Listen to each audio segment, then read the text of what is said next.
નવરાત્રીના ગરબા ઉપર પાણી ફરવાનું નક્કી. હવામાન નિષ્ણાંત અંબાલાલ પટેલની આગાહી. 27 સપ્ટેમ્બરથી 5 ઓક્ટોબર સુધી હળવાથી ભારે વરસાદની આગાહી. મોટાભાગના વિસ્તારોને ગમરોડશે મેઘરાજા. મહેસાણાના કડી અને નાની કડીમાંથી શંકાસ્પદ ઘી ઝડપાયું. અલગ અલગ બ્રાન્ડના નામથી વેચાતા હતા ઘી. એસઓજીએ 3,11,660નો મુદ્દામાલ જપ્ત કરી રણછોડ પટેલની કરી અટકાયત.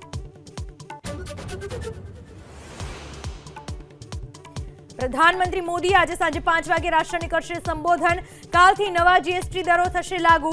સ્વદેશી ઉત્પાદનોના ઉપયોગ પર કરી શકે છે ચર્ચા.